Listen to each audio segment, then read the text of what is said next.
Dalam situasi global yang terus berubah dan tantangan pembangunan yang kompleks, kami meyakini bahwa sektor pariwisata tetap memiliki peran strategis. Sebagai penggerak ekonomi nasional, penyedia lapangan kerja, serta penjaga dan pemersatu kekayaan budaya Indonesia. Hal pertama yang akan kami sampaikan adalah mengenai jumlah kunjungan wisatawan mancanegara dan wisatawan Nusantara. Berdasarkan data dari Badan Pusat Statistik atau BPS, Indonesia mencatatkan jumlah kunjungan wisatawan mancanegara yang signifikan pada periode Maret 2025 sebesar 841.000 kunjungan. Namun, apabila dibandingkan dengan periode yang sama pada tahun sebelumnya, terdapat penurunan sebesar 2,18% dari 860.000 kunjungan. Meski demikian, yang juga penting untuk dicatat, terdapat pertumbuhan perjalanan wisatawan Nusantara sebesar 12,61% atau sebesar 88,91 juta perjalanan pada Maret 2025.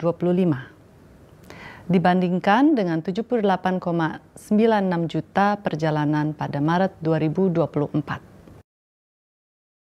Perjalanan wisatawan Nusantara sepanjang Januari hingga Maret 2025 tercatat positif sebesar 282,41 juta perjalanan atau tumbuh sebesar 12,71% dibandingkan periode yang sama tahun lalu.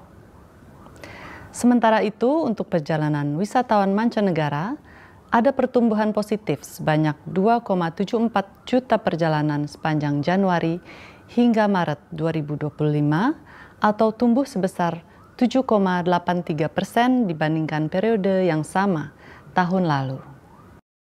Selain memantau perkembangan wisata dalam negeri, Kementerian Pariwisata turut mencermati pergerakan penduduk Indonesia yang melakukan perjalanan ke luar negeri. Dari kategori tersebut dikenal sebagai wisatawan nasional. Hal ini menjadi indikator penting dalam menilai daya saing sektor pariwisata Indonesia serta berdampak terhadap neraca devisa sektor pariwisata. Masih menurut data BPS, perjalanan wisatawan nasional pada bulan Maret 2025 tercatat sebanyak 582.000 perjalanan. Angka ini menurun sebanyak 15,92% dibandingkan Maret 2024. Secara kumulatif, selama kuartal pertama 2025, jumlah perjalanan wisatawan nasional menunjukkan pertumbuhan sebesar 6,55% dibandingkan kuartal pertama 2024. Melihat kinerja pariwisata kuartal pertama 2025, kunjungan wisatawan mancanegara yang datang ke Indonesia tercatat lebih tinggi dibandingkan perjalanan wisatawan Indonesia yang keluar negeri. Hal ini menunjukkan bahwa Indonesia tetap menjadi destinasi yang menarik dan kompetitif, serta berpotensi menghasilkan surplus devisa.